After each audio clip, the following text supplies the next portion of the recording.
Queen of all media na si Kris Aquino, inanunsyo sa publiko ang sitwasyon nila sa kanyang mga anak ngayon pareho nang nagpositibo. Kris, labis niyang paghihirap. Ang pamilya Marcos ay nagbubunyi sa araw ng inaugurasyon ni President Bongbong Marcos sapagkat ang hustisya ay nakamit na nila. Pero bago natin umpisa ng topic mga kapatid, kung di pa kayo nakapag-subscribe sa aking channel, please do subscribe and click the notification bell para mas updated po kayo sa bago kong video dito sa Pilipinas.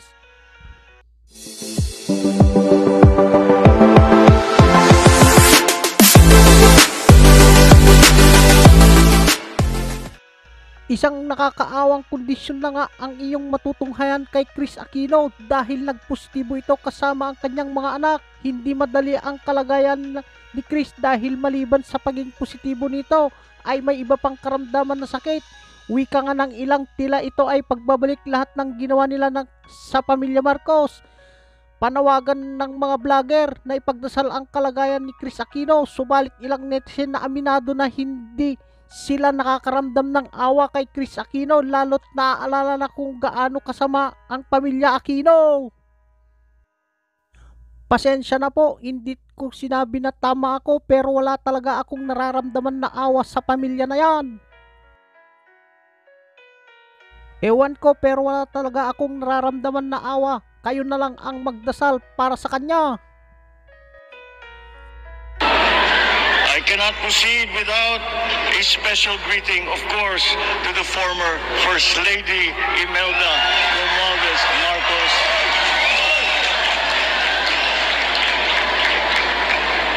Other distinguished guests, ladies and gentlemen, my friends, ang aking minamahal na mga kababayan,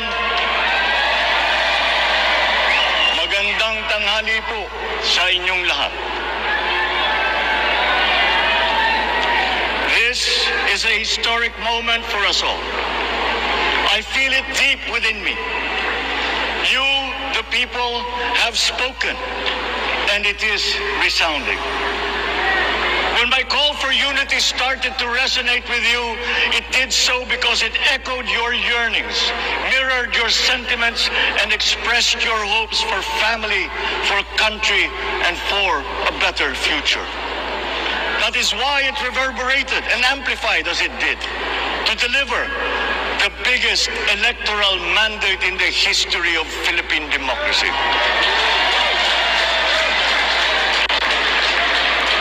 By your vote, you rejected the politics of division. I offended none of my rivals in this campaign. I listened instead to what they were saying. And I saw little incompatibility with my own ideas about jobs, fair wages, personal safety, and national strength, and ending want in a land of plenty.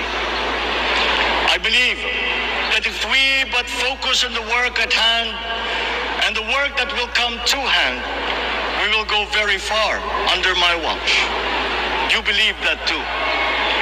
At pinakinggan ko ang tinig ninyo na ang sinisigaw ay pagkakaisa, pagkakaisa, pagkakaisa. We will go farther together than against each other, pushing forward, not pulling each other back, out of fear, out of a misplaced sense of weakness. But we are the furthest from weak. The Filipino diaspora flourishes even in the most inhospitable climes where they are valued for their quality. The changes we seek will benefit all and will shortchange no one. I was not the instrument of change. You were that. You made it happen.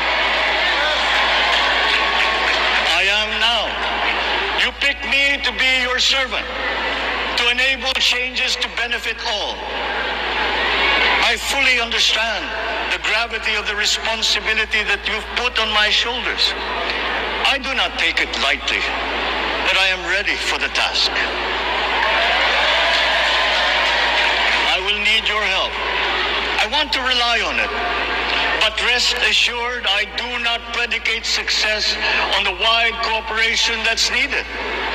I will get it done. I once knew a man who saw what little had been achieved since independence in a land of people with the greatest potential for achievement. And yet, they were poor. But he got it done. Sometimes with the needed support, sometimes without. So will it be with his son. You will get no excuses from me.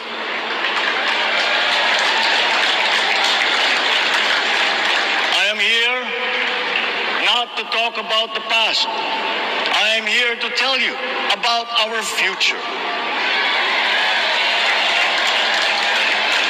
A future of sufficiency, even plenty, of readily available ways and means to get done what needs doing. By you, by me. We do not look back, but ahead. Up the road that we must take to a place better than the one we lost in the pandemic. Gains made and lost, opportunities missed, well-laid plans superseded by the pandemic. Indeed, ours was the fastest growing economy in ASEAN by ways now outdated. We shall be again by a radical change in the way the world must now work to recover what we have lost in that fire and move on from there. We face prospects of the spread of the war abroad, of which we are totally blameless. We seek friendship with all. But countries like ours will bear the brunt of it. And if the great powers draw the wrong lessons from the ongoing tragedy in Ukraine, the same dark prospect of conflict will spread to our part of the world. Yet, there is more out there. Like going forward by new ways of doing that the pandemic forces to adopt. A stronger resilience, quicker adaptability. They are our best prevention. They are our best protection. Quiet reflection in a rough and tumble campaign of a breadth and intensity never experienced revealed some of them. Such as a willingness to listen despite the noise, the hesitation to quarrel over differences, and to never, ever give up hope of reconciliation. These gave me the peace to ponder deeper. There are hints of a road not taken that could get us out of here quicker to something better, something less fragile. There is also what you, the people, did to cope. But this time empowered by new techniques and more resources. You got by, getting some of what you needed with a massive government help. And for this, I thank my predecessor for the courage of his hard decisions. But there is a way to put more means and choices in your hands. I trust the Filipino. Imagine how much more you'd achieve if government backstops instead of dictating your decisions. Always there to pick you up when you fall, giving what you need to get past a problem. Imagine if it invested in your self-empowerment to bring it closer to taking on whatever challenges come. Imagine a country that, in almost every sense, is you.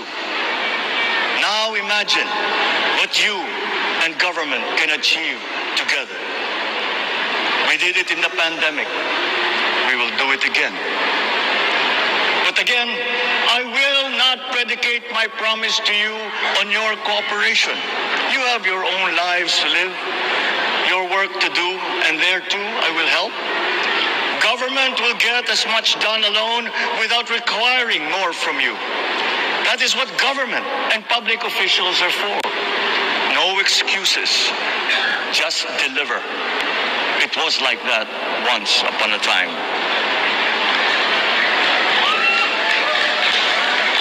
I did not talk much in this campaign. I did not bother to think of rebutting my rivals. Instead, I searched for promising approaches better than the usual solutions. I listened to you. I did not lecture you who has the biggest stake in our success. And the forthcoming state of the nation will tell you exactly how we shall get this done. In this fresh chapter of our history, I extend my hand to all Filipinos. Come, let us put our shoulders to the wheel and give that wheel a faster turn to repair and to rebuild and to address challenges in new ways to provide what all Filipinos need to be all that we can. We are here to repair a house divided, to make it whole, and to stand strong again in the bayanihan way, expressive of our nature as Filipinos. We shall seek, not scorn, dialogue. Listen respectfully to contrary views. Be open to suggestions coming from hard thinking and unsparing judgment. But always from us, Filipinos. We can trust no one else when it comes to what is best for us. Past history has often proven that. Solutions from outside divided us. None deepened our understanding. They were always at our expense. Never forget, we are Filipinos. One nation, one republic, indivisible. We resisted and never failed to defeat foreign attempts to break up our country in my father's watch. His strongest critics have conceded that. So let us all be part of the solution that we choose. In that lies the power to get it done. Always be open to differing views, but ever united in our chosen goal. Never hesitating to change it, should it prove wanting. That is how agile, resilient republics are made. Our future, we decide today. Yesterday cannot make that decision anymore, nor can tomorrow delay it. The sooner we start, the surer and quicker the prospect of achieving our future. These are troubling times. What's happening to others can happen to us, but it will not. We see what's happening. We are witness to how it is being stopped, and we have seen the glory that crowns struggle against all odds. Giving up is not an option. We've been through times of bitter division, but united, we came through to this when it shall begin again, but better. The campaigns I've run have taken me here where I stand today. I listened to you, and this is what I have heard. We all want peace in our land. You and your children want a good chance at a better life in a safer, more prosperous country. All that is within reach of a hard-working, warm, and giving race. Your dreams are mine. Pangarap nyo ay pangarap ko. How can we make them come true? How can we do it together? But I will take it as far as anyone with the same faith and commitment can, as if it depended entirely on himself. Sa pangarap na maging mapayapa ang ating bansa, ang pangarap nyo ay pangarap ko. At sa pangarap na maging mas masinang ang kinabukasan natin at ng ating mga anak, ang pangarap nyo ay pangarap ko. We are presently drawing up a comprehensive, all-inclusive plan for economic transformation. We will build back better by doing things in the light of the experiences that we have had, both good and bad. It doesn't matter. No looking back in anger or nostalgia. In the road ahead, the immediate months will be rough, but I will walk that road with you. The pandemic ravaged bigger economies than ours. The virus is not the only thing to blame. What had been well built was torn down. We will build it back better. The role of agriculture cries for the urgent attention that its neglect and misdirection now demands. Food self-sufficiency has been the key promise of every administration. None but one delivered. There were inherent defects in the old ways and in recent ways too. The trade policy of competitive advantage made the case that when it comes to food sufficiency, a country should not produce but import what other countries make more of and sell cheapest. Then came Ukraine. The most vulnerable when it comes to food are the countries furthest away from the conflict, those bearing no blame for provoking it. Yet they face the biggest risk of starvation. If financial aid is poured into them, though it never is, there is nothing to buy. Food is not just a trade commodity. Without it, people weaken and die. Societies come apart. It is more than a livelihood. It is an existential imperative and a moral one. An agriculture damaged and diminished by unfair competition will have a harder time or will have no prospects at all of recovering. Food sufficiency must get the preferential treatment the richest free trade countries always gave their agricultural sectors. Their policy boils down to don't do as we do. Do what we tell you to. I am giving that policy the most serious thought if it doesn't change or make more allowances for emergencies with long-term effects. There is a parallel problem in our energy supply. Sufficient fossil fuel-free technology for whole economies has yet to be invented. And it is not seriously tried by rich countries. Again, consider the response of the richest countries to the war in Ukraine. But surely, a free world awash with oil can assure supplies. Or we will find a way. We are not far from oil and gas reserves that have already been developed. What we teach in our schools, the materials used must be rethought. I am not talking about history. I'm talking about the basics, the sciences, sharpening theoretical aptitude and imparting vocational skills, such as in the German example, alongside the national language with equal emphasis and facility in a global language, which we had and lost. Let us give OFWs all the advantages we can for them to survive and to thrive. Our teachers from elementary up are heroes fighting ignorance with poor paper weapons. We are condemning the future of our race to menial occupations abroad. Then they are exploited by traffickers. Once we had an education system that prepared coming generations for more and better jobs.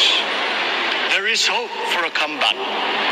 Vice President and soon-to-be Secretary of Education, Sara Duterte Carpio, will fit that mission to a T. We won't be caught unprepared, under-equipped, and understaffed to fight the next pandemic. To start with, we never got over the pandemic of poor, if any, free public health. The last major upgrade of a public health system, exemplified by the resources poured into PGH, predates the current shambles by 3 generations. Our nurses are the best in the world. They acquitted themselves with the highest distinction abroad, having suffered even the highest casualties. With the same exemplary dedication at home, they just got by. They are out there because we cannot pay them for the same risk and workload that we have back here. There will be changes starting tomorrow. I am confident because I have an OPLE in my cabinet. The There were shortcomings in the COVID response. We will fix them out in the open. No more secrets in public health. Remember, I speak from experience. I was among the first to get COVID. It was not a walk in the park. My father built more and better roads, produced more rice than all administrations before his. President Rodrigo Roa Duterte built more and better than all the administrations succeeding my father's. Much has been built, and so well, that the economic dogma of dispersing industry to develop the least likely places has been upturned. Development was brought to them. Investors are now setting up industries along the promising routes built. And yet, the potential of this country is not exhausted. Following these giant steps, we will continue to build. I will complete on schedule the projects that have been started. I'm not interested in taking credit. I want to build on success that's already happening. We will be presenting the public with a comprehensive infrastructure plan. 6 years could be just about enough time. No part of our country will be neglected. Progress will be made wherever there are Filipinos, so no investment is wasted. The recovery of Philippine tourism with its emphasis on accessing nature's beauty, I am sure will exceed expectations. And bigger is not always better, but there's something to be said for economies of scale. And yet the country invites investments in fast-rising industries with quick returns and inflicts irreparable damage for future generations. We have yet to see large-scale practical solutions to pollution, though some are beginning to emerge. But there are tried and proven new ways of mitigation. Blades have been turning over the sand dunes of Ilocos Norte, harnessing a power all around, but unseen, long before this day. I built them. The rich world talks a great deal, but does a lot less about it than those with much less, but who suffer more death and destruction from climate change and lack of adaptation. We will look to our partners and friends to help the Philippines, who, despite having a very small carbon footprint, is at the highest risk. First, spare victims, then help them recover, and move on to lessen the harmful impact of climate change. We too have our part to play. We are the third biggest plastics polluter in the world, but we won't shirk from that responsibility. We will clean up. You will not be disappointed, so do not be afraid. With every difficult decision that I must make, I will keep foremost in my heart and in my mind the debt of gratitude I owe you for the honor and responsibility that you have conferred on me. Whatever is in a person to make changes for the better of others, I lay before you now in my commitment. I will try to spare you. You have your other responsibilities to carry.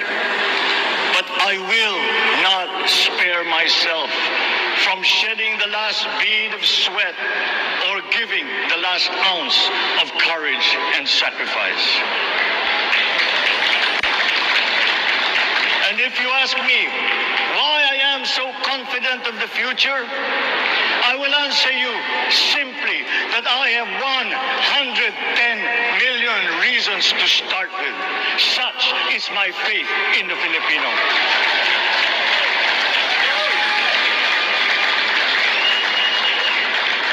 Believe, have hope. The sun also rises like it did today and as it will tomorrow. And as surely as that, we will achieve the country all Filipinos deserve. God bless the Philippines.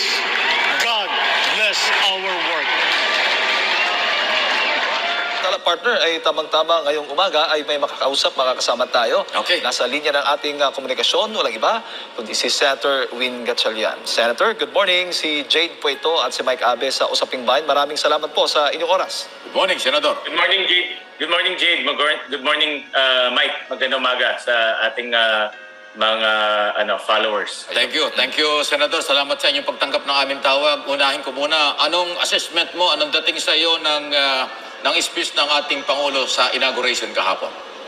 Umpisahan ko muna yung inaugural setup kahapon. No? Yes. Dahil talagang kinikilabutan ako nung pinapanood ko yung parade kahapon. Wow. Dahil parang hindi ko na matandaan kung kailan yung huling military at frontliners parade na nakita ko. Parang First time. Parang bata pa yata ako nung huling nakita ko yun. No? Hindi ko nakita at in fact, kahapon kasama ko si Bianca at sabi niya, mas bata sa atin yun, Mike. Sabi niya, hindi ko alam na meron tayong Black Hawk, hindi ko alam na meron tayong jet. No, hindi ko alam na meron tayong mga ganitong kagamitan. At sa mga millennial at sa mga nakakabata, marami hindi alam na meron tayong mga ganitong kagamitan at ganitong kaorganisa na military force. Yes. At kahapon maraming first time nakita itong military parade at at yung frontliners parade. Kaya yan ay simbolo, no? Yan ay simbolo na ang ating bansa ay malakas, ang ating bansa ay matibay. Maraming hamon man hinaharap natin pero matibay nating hinaharap itong mga hamon. At itong parade kahapon ay simbolo na matatag ang ating bansa at handa nating harapin yung mga hamon na dumadating sa atin. So, ibig sabihin, Senador, hindi mo rin inaasahan na ganito kaganda yung parade pa lang. At ang isa rito maganda, Senador, hindi lang tayo mga Pilipino, nakita ito sa international community. Dahil nandito yung kailang mga kinatawan at kung wala man sila dito, alam ko nakamonitor sila sa kanilang mga bansa kung saan sila nandoon, na ipakita natin na, meron tayong ganitong kagamitan na at updated na kahit paano, di ho ba? Tama, Mike. Hindi ko talaga matandaan eh. Actually, iniisip ko nga kung kailan ako nakakita ng ganitong parade dito sa ating bansa. Napakatagal na. Pero kung makikita natin yung ibang bansa, tulad ng Russia, ng China, ng ibang mga bansa sa Europa. Actually, about the last month, National Day of Singapore, nakita ko yung pinapalipad nila yung kanilang mga modernong fighter jets. So, sa mga Independence Day, pinapakita talaga yung ganitong lakas, no? Dahil simbolo ito ng lakas ng isang bansa at pinapakita yan normally sa ibang bansa. Pero tayo, matagal na natin ginawa. At kaya kahapon nung ipinarada at nagparade yung ating military, kinalabutan ako dahil tumaas yung moral na meron pala tayong ganitong kagamitan, handa tayo sa mga hamon na harap sa atin at handa tayo na ipagtanggol ang ating bansa. So dahil dyan, kung sakaling may mag-request ang Malacañang ng budget sa Senado para sa modernization o tuloy-tuloy na modernization, hindi ka magdadalawang isip na para suportahan ito. Ano po? Tama ka, Mike. In fact, yan nga yung pangungusap namin kahapon nung nagkita kami ng ilan sa mga members of the military at talagang gusto nilang tuloy-tuloy yung modernization ng ating military at suportado natin yan dahil kahapon nakita nga natin, hindi lang yung kagamitan, no? Kung hindi yung mga sundalo natin, yung ating armed forces na nakita natin kompleto yung kanilang suot at talagang nakakataas ng moral, nakaka-init ng ating puso bilang isang Pilipino at proud tayo. Proud ako kahapon na nakita ko itong mga kagamitan natin at yung military at yung frontliners natin na pumaparada kahapon. At dahil dyan, kung hindi man hilingin ng Malacañang, ay isa ka sa mga magre-request na rin siguro sa ating Pangulo na ituloy-tuloy ang modernization ito dahil napakaganda.